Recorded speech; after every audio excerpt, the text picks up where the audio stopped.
ชายเป็นผัวบอกว่าโบราณสอนป้อนเต้นโอมให้เขา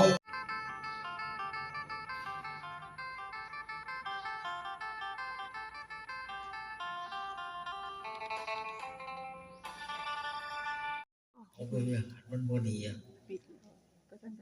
ต้องเห็นไปเพราะมันมีเด็กน้อยผู้หญิงมีของผู้หญิงอยู่ด้วยหันของมันเป็นยิ่งเขาไปเรียนได้ถอนหลวงปู่ถือว่ายิ่งมันหลวงปู่กำลังสะสมอะไรไม่ยาวเนอะยาวเนอะอย่าไปโอดตู้หนูเนี่ยโจดแต่กันย้อนลงไปหน้าทับโจดลงไปเยอะเลยก็อยู่ได้กันดูไปเลยวันนั้นก็จะบอกว่าแต่มีขาใครรถอีกเด้อมีปีกบินหนีเด้อมันมีขาบนรถปีกกับยาวหัวมันแล้วมีปีกบนบินนี้กับยาวหัวมันเขาบอกเราเด้บอกว่าให้เจ้าลบปีกเจ้า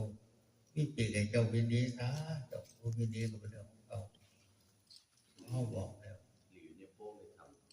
มันอยู่ในถังมันยิ่งเราเขาไม่ได้ทำมันเขาไปมันเป็นเพิ่มเป็นแง่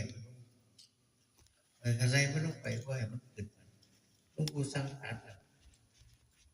คือหลวงปู่สร้างว่าข้าพเจ้ารับผิดชอบคนเดียวถ้ามีผีก็ให้มากินข้าพเจ้าอย่าไปกินลูกกินหลานกินตามหลวงปู่ถ้าเกิดกินลูกอิ่มจะกินตามลูกตามหลานต้องกินตามหลวงปู่ถ้าเกิดแต่ว่ามันมาหาหลวงปู่ฝ้าว่าดินว่าโอ้โหหลวงปู่แต่หลวงปู่ซื่อๆเนี่ยมองอยากมีป่วยเนาะไม่เกิดแต่ว่าเจ้าเมืองมูหันมันก็เงียบนั่นเขาทางหลวงปู่คอยรู้พบปะหลวงปู่หลวงปู่สุขแววเนี่ยสิพาไปสั่งคนสั่งเขาไปเขาไปหารไอ้สั่งของเขาเนี่ยบอกกรมศิลป์เขาว่าก็โง่ตายแท้กรมศิลป์จะไปสั่งยังไงก็ต่างกันมันก็จะว่ามันของมันคือเก่าเลยแม่นว่าเขาสั่งยุคของเขายุครัชกาลที่10มีอย่างแน่เขาสั่งรัชกาลที่10นี่เป็นป้ายเห็นตัวตรุกเขาทำไมของมันก็มันยิ่งเขาก็ยิ่งกันแล้วมันก็จะว่าของมันเราก่อนยี่ก่อนคุณว่าของหมอของมันเลยแค่นั้นเลยมันทั้งตื่นไปทั้งตื่นของเขาพลังมันก็เลยตัดสินว่าที่ดินเป็นของเขาก่อนยี่ก่อนคุณเป็นของเขมรตลอดมันก็เลยฆ่าละกระตั้งวันเขาทางยิ่งสิ่งไปพังไปวนหน่อยๆอยู่ดิยังจะภูเขาเนี่ยเพราะนั้นเดี๋ยวลุงปูไปกับกอไปก็น้องไปลุงปูไปวันนี้เขาถึงหรือเปล่าเขาถึงก้นไฟเลยจะไปคุยกับมันเลยอย่างบอกว่าอย่างรุ่นเนี่ยรุ่นเก่า10 กว่าอย่างตายเลยแต่ได้ก็ตายเลยก็ยั่งหรอกก็มือหนึ่งกับมือหนึ่งนะตึกเลยดูได้หอดวันไหนลุงปูแบกกันนักเกินแบบนักนั่งด้วยกับนักนอนด้วยกับนักลุกกับยากให้กับยากว่ากับยากทุกอย่างมิตรหนักเป็นว่านักหนาวกับเจ้าที่ล่าหักนุนหักแพงนักหักนุนแต่ก่อนเราหักนี้ไปข้างไปแดนก็ได้ดูอื่นไปก็ได้นักไปมัดน้องก็จะลุกกับลูกไปอยากว่าอยากไปมัดเลยแต่ว่าจิตใจหลวงปู่นี่แข็งแกร่งเป็นคนที่มีจิตใจแข็งแกร่งอยู่วันไหวตาว่าลุ่มแต่ว่าสุภาพไปเห็นเขาพาไปหารเด้อมาในร่ำครับ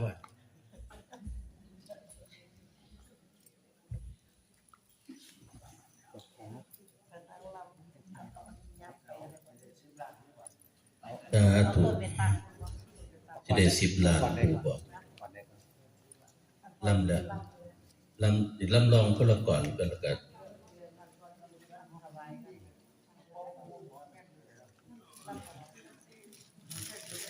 ลำเลยจังถวาย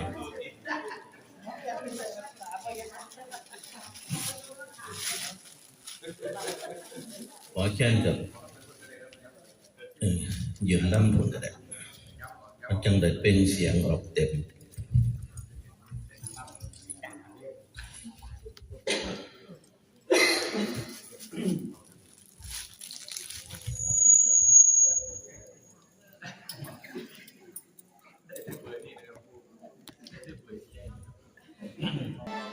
เสียงแซวแซวพวกพี่น้องเอิ้นมาสายจำได้บ่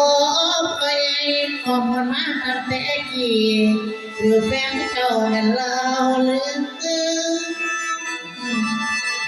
หัวใจนักป่าปื้มบ่ลืมพี่ดอกคนหลังคนเคยให้กำลังใจส่งมาให้ใส่กอดน้องคนบ่สวยบ่เลยโกรูปบ่ขาวอาจโบขออภัยเด้อพี่น้องมันทักทาบ่ดีขอมามือนี้เด้อพี่อย่าลืมพันอยากผู้มารอฟังจะนางคงลงเสือแทนใครเจอแต่เท่ากี้หลังวิธีให้เราต้องขอมานั่งขอกราบคอขอมานั่งขอกราบเมเป็นแรงใจผู้ทานบัดลงทานอย่าได้สาพี่ของเดิม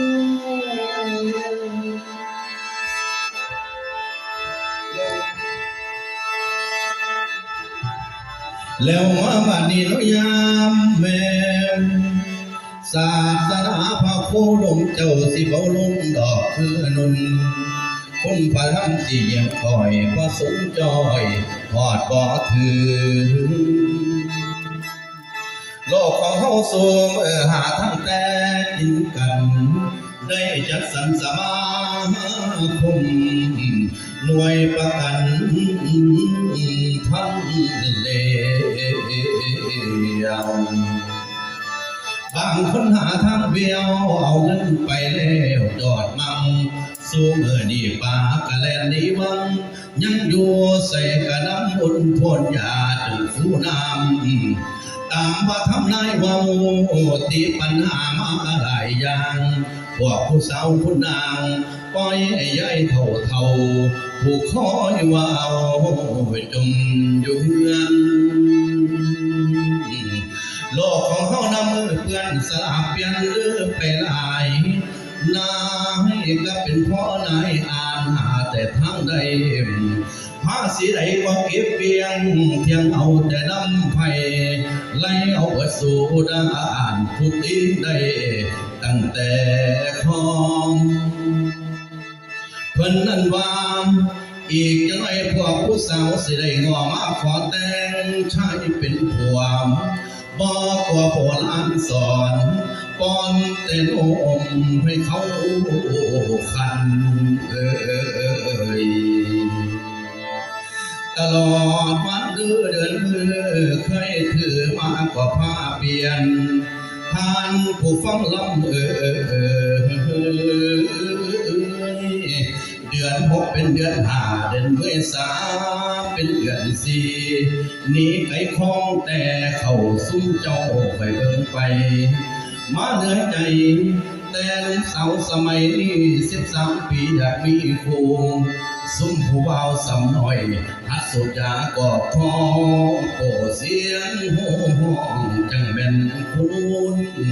พวกผู้สาวประเดงผมยาวดอกเฟียไหลเหลียวบังโน้มบ่ทันใครอยากได้ผัวมาอยู่สองอ่อนสอนเดมจังแม่นคัน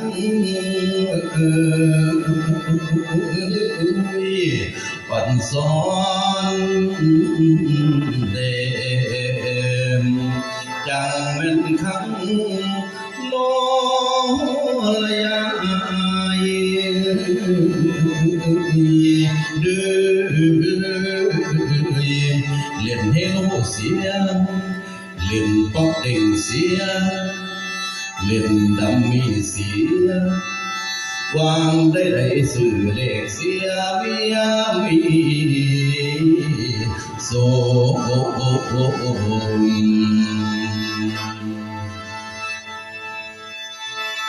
อบคุณเลยครับผม ผ่านไปนะคะลำซอยประดีเป็นลำถวายเอานั่งลำมือขึ้นลูกได้บ่ ลำถวายปู่อนันตา ก่อนชื่อเสียงไปกันเลยแอบเข้ามานี่นะจะถอยหลังเป็นตรงต่ำโซฟาเนี่ย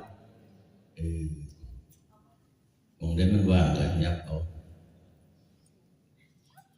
ลำถวายปู่อนันตาค่ะเอาสุสเนีย